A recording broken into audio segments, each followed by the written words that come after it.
부활절 5번째 주일, 또 4월 마지막 주일날 2부 예배에 오신 여러분을 주님의 이름으로 환영하고 축복합니다. 우리 성경책 높이 들고 한 목소리로 선포합니다. 나는 예수님을 구주로 믿습니다. 나는 구원받았습니다. 나는 이 말씀을 믿습니다.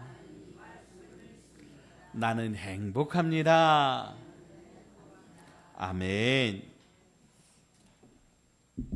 요즘 인터넷에 보니까 유행하는 그 유머가 있더라고요.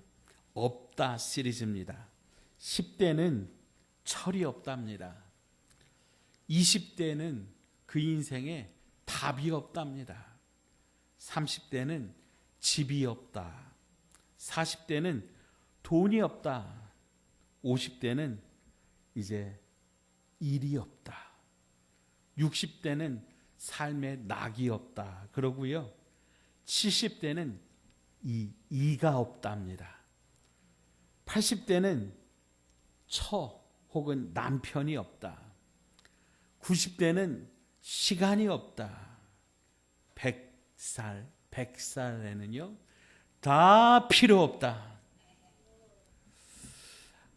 우리 인생사를 한마디로 잘 표현한 것 같습니다.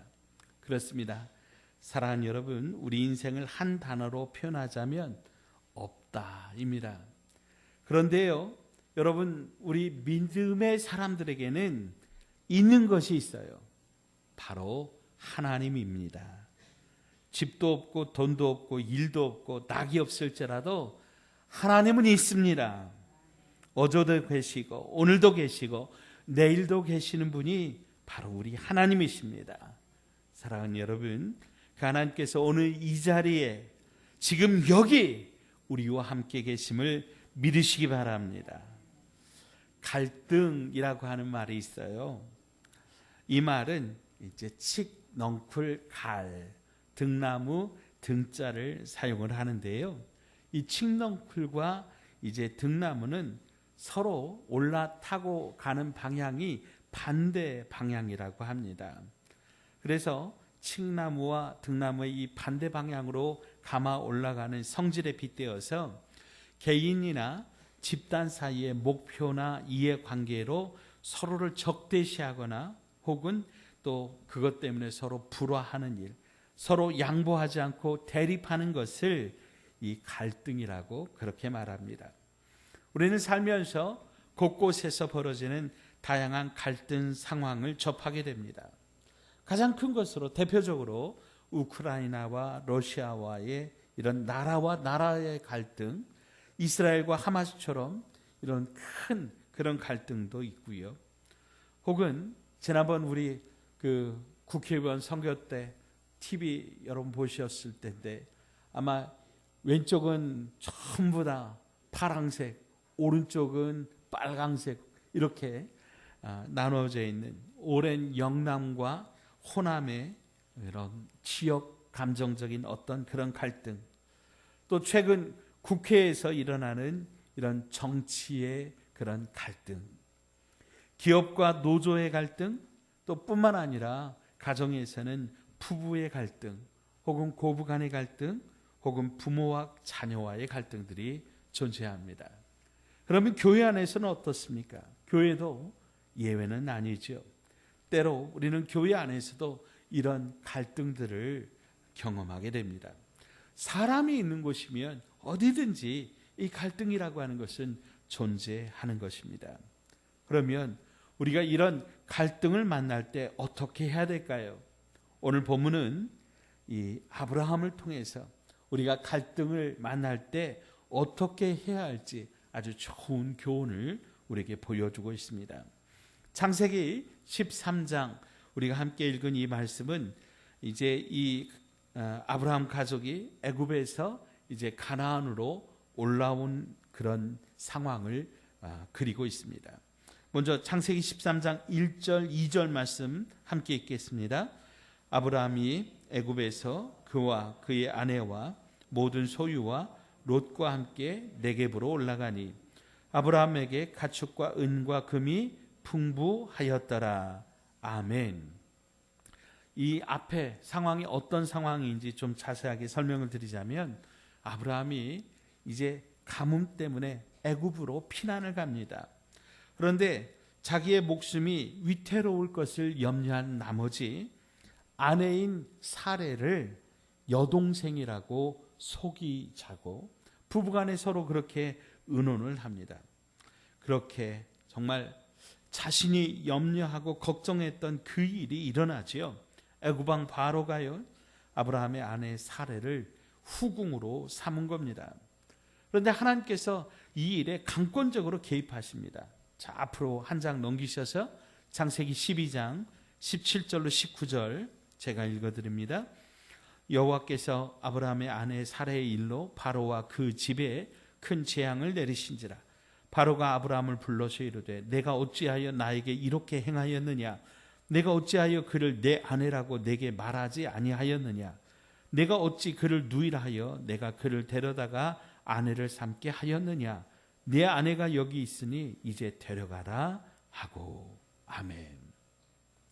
아브라함은 자기 목숨 살자고 아내 사레를 애굽 왕 바로에게 시집을 보냈어요. 그런데 하나님이 강권적으로 역사하셔서 그 집에 애굽에 재앙을 내려가지고 막으신 거죠. 그걸 깨닫고 바로가 아브라함과 이제 그 일행을 내쫓아 버린 겁니다. 자, 그런데 아브라함이 애굽으로 내려갈 때 아브라함이 애굽 왕에게 큰 선물을 받게 되는데요. 바로 그 위에 15절 16절 보시면은요, 바로의 고관들도 그를 보고 바로 앞에서 칭찬함으로 그 여인을 바로의 궁으로 이끌어들인지라. 이에 바로가 그로 말미암아 아브라함을 후대함으로 아브라함이 양과 소와 노비와 암수 나귀와 낙타를 얻었더라. 즉 이것은 무엇이냐면 애굽의 바로 왕이 이 아브라함에게 보낸 결혼 선물이에요. 지창금이에요. 이제 사례를 이 바로 왕의 후궁으로 보내면서 그것에 따른 담례로 보낸 그런 결혼 선물인데요. 그것을 아브라함이 애굽에서 쫓겨날 때 이제 가지고 나오게 된 겁니다.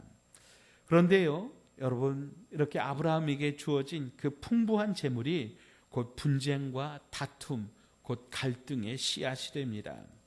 자, 오늘 다시 13장으로 넘어가서요. 13장 5절부터 7절 다시 한번 읽습니다. 함께 읽어요. 아브라함의 일행 롯도 양과 소와 장막이 있으므로 그 땅이 그들이 동거하기에 넉넉하지 못하였으니 이는 그들의 소유가 많아서 동거할 수 없었음이니라. 그러므로 아브라함의 가축의 목자와 롯의 가축의 목자가 서로 다투고 또 가나안 사람과 브리스 사람도 그 땅에 거주하였는지라. 아멘. 한마디로 땅은 좁은데 거기서 사는 사람은 많은 거예요. 그러니까 서로 다툴 수밖에 없었다라고 하는 거예요. 자, 그런데 오늘 말씀은요, 여기에 특별한 이야기를 하고 있는데 그 땅에 가나안 사람과 브리스 사람도 그 땅에 있었다라고 하는 것이죠. 사랑하는 여러분, 우리 예수 믿는 사람들이 서로 다투고 분쟁하는 것 옳지 않습니다. 더군다나 예수를 안 믿는 사람들 앞에서 그렇게 하는 것 더욱더 좋지 않습니다. 코로나를 겪으면서 최근까지 한국교회의 이미지는 그야말로 땅바닥까지 추락을 했습니다. 여러 가지 원인이 있겠지만은 결국 교회와 성도가 그리스도인 다움을 잃어버린 까닭이라고 말할 수 있습니다. 그러므로 사랑하는 여러분, 우리 예수 믿는 사람들은 서로 다투면 절대로 안 됩니다. 싸우면 안 됩니다. 전도가 막히기 때문입니다. 그들이 우리를 보면서 우리 안에 계신 예수님을 발견하기 때문입니다. 자, 그러면 아브라함은 이 갈등을 어떻게 지혜롭게 해결하는지요? 먼저 아브라함은요, 이 갈등을 주도권을 가지고 해결해 나가는데요. 그는 조카인 롯에게 다가가서 이렇게 말합니다. 자, 8절입니다.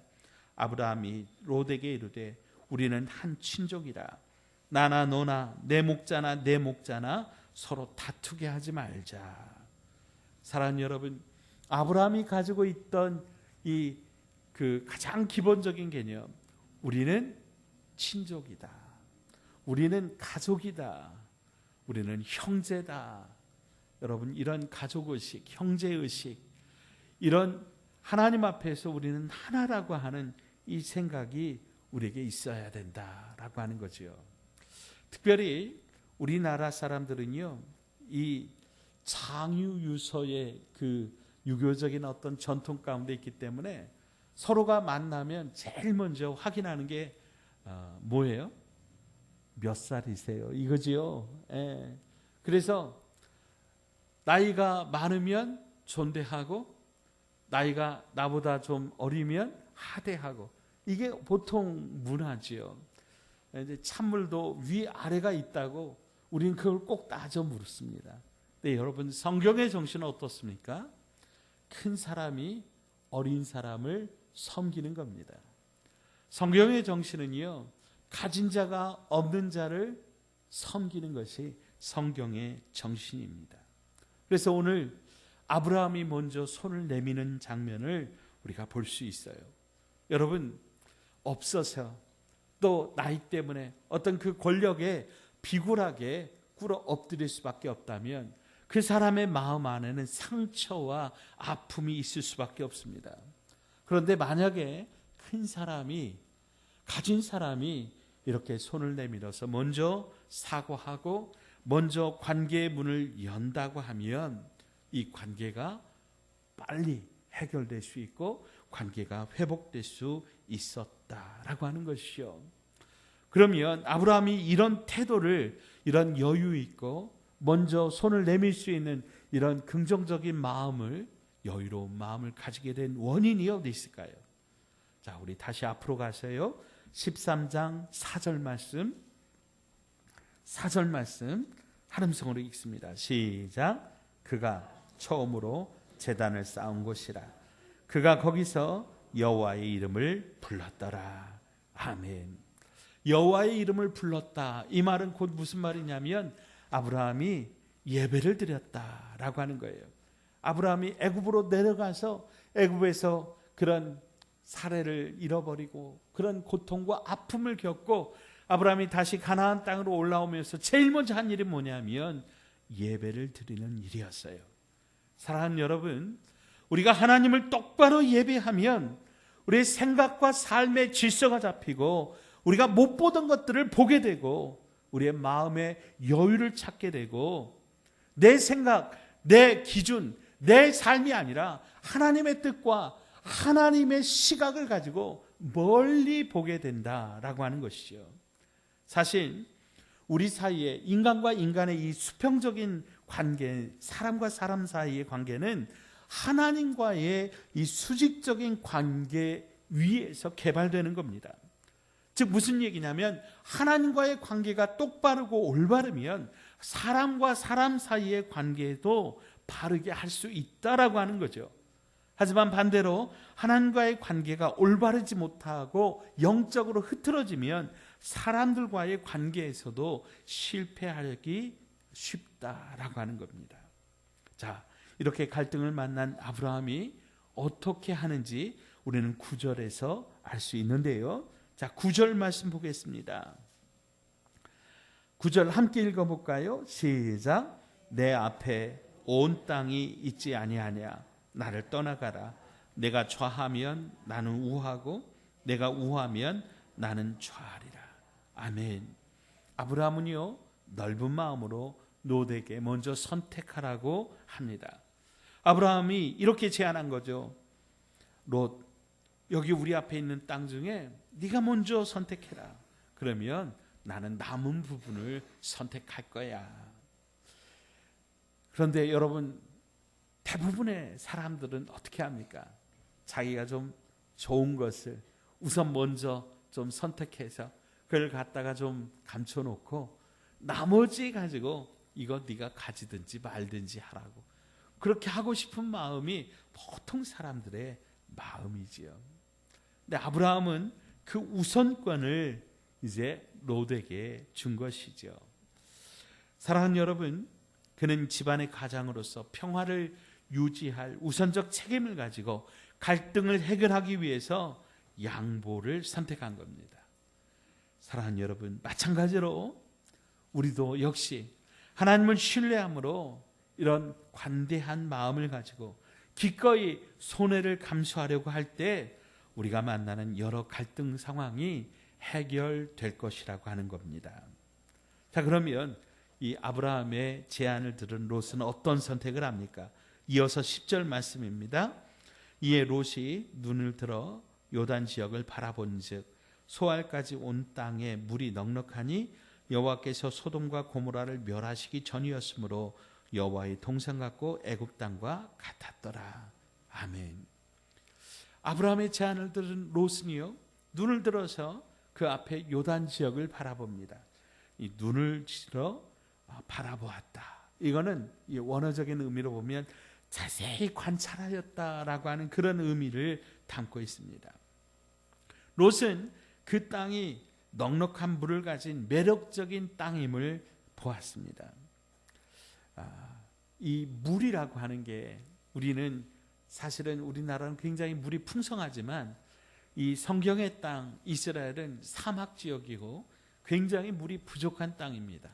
그러니까 물이 있으면 이제 풍부한 과실을 얻을 수 있고 또 풀을 얻을 수 있고 그래서 그들의 주업이 목축업이지 않습니까? 그러니까 이 뭔가 하여튼 가장 중요한 게 이 물이라고 하는 것이지요.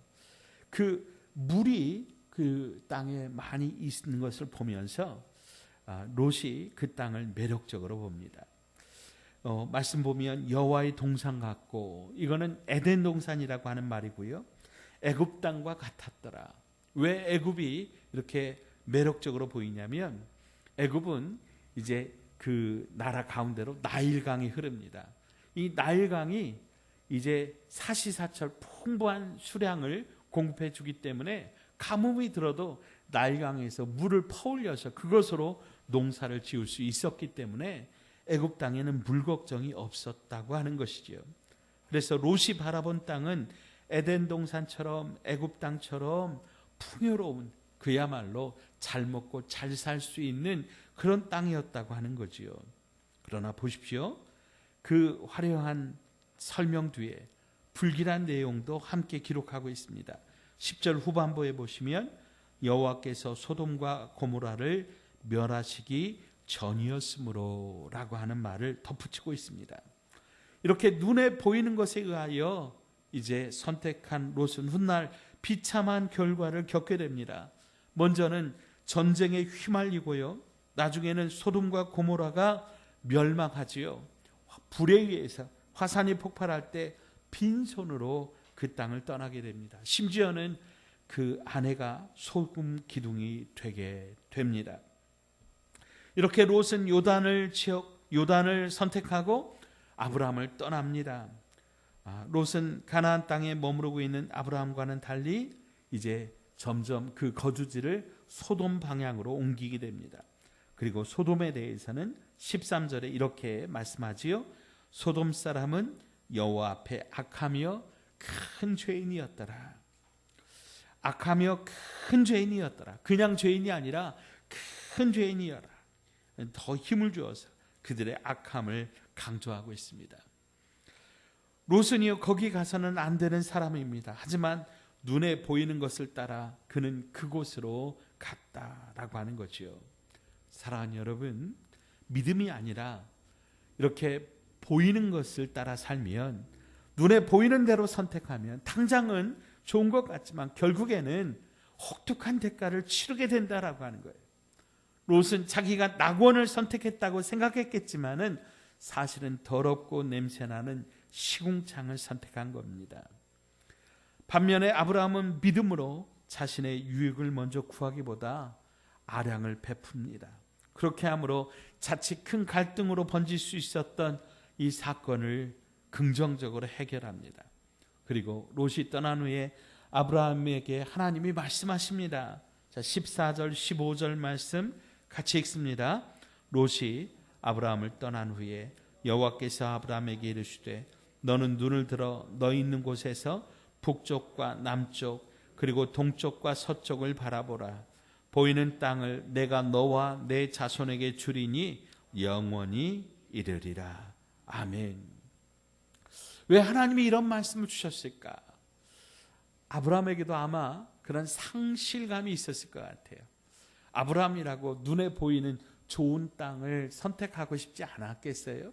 근데 조카 롯이 딱 선택을 하니까 아브라함의 선택지가 이제 작아진 거죠.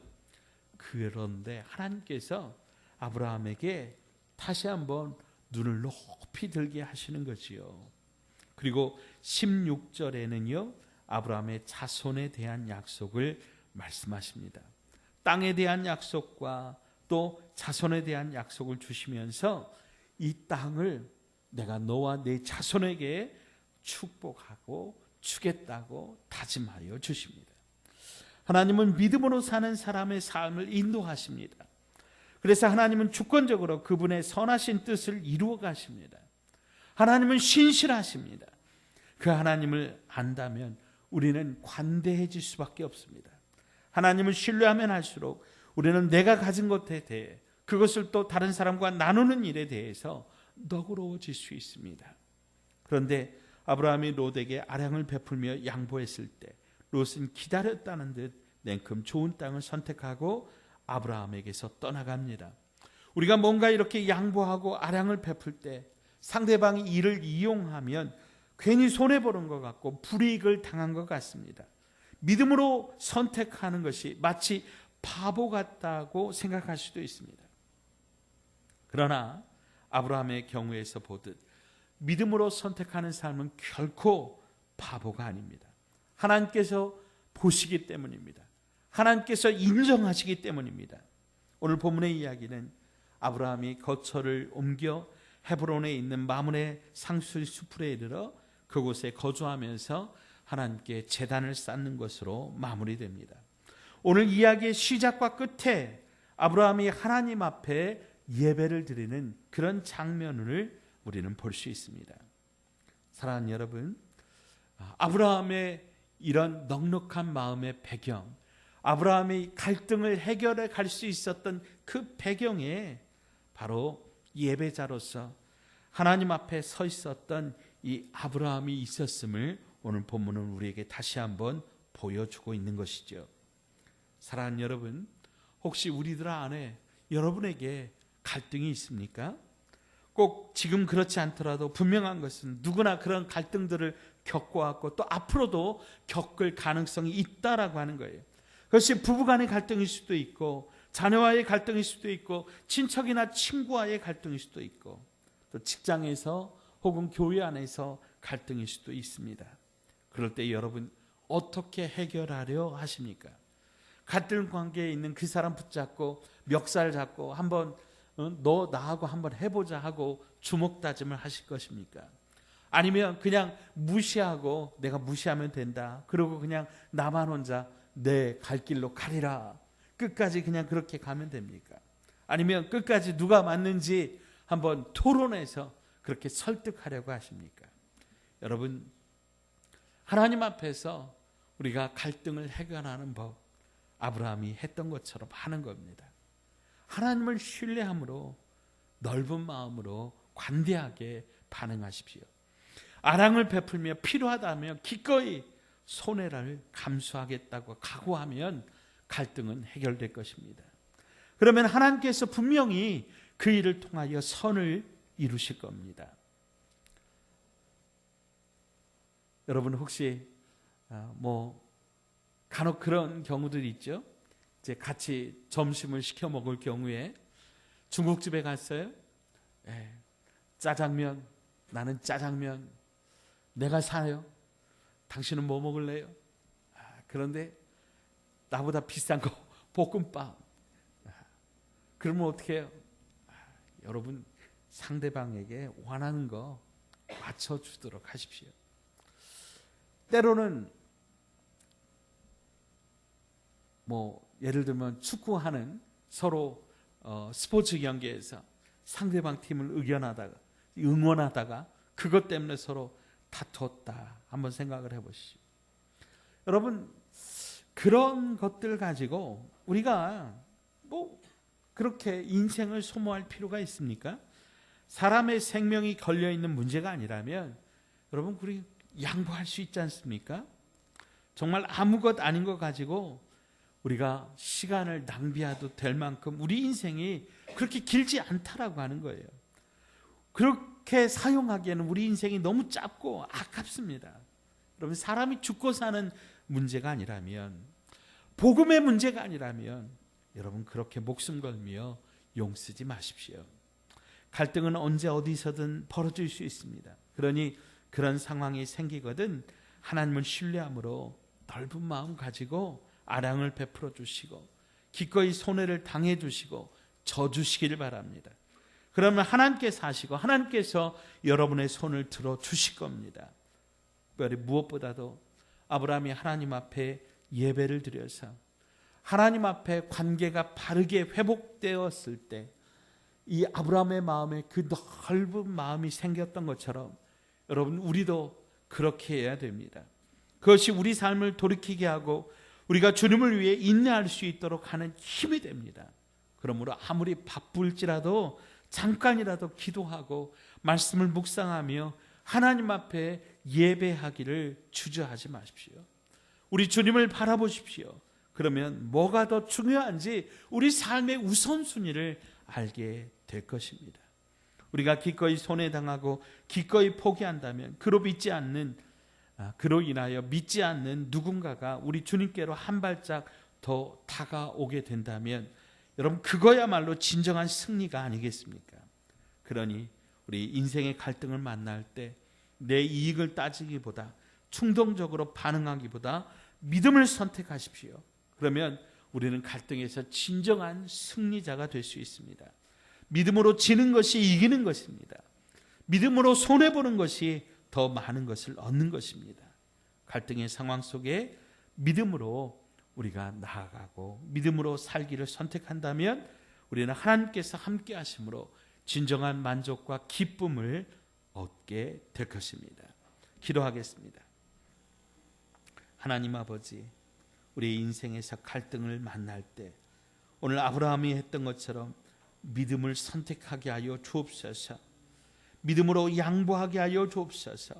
세상의 물질, 환경, 조건이 아니라 믿음으로 하나님을 선택하게 하여 주옵소서.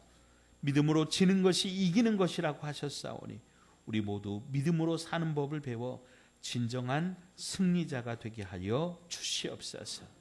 예수님 거룩하신 이름으로 간절히 기도하옵나이다. 아멘.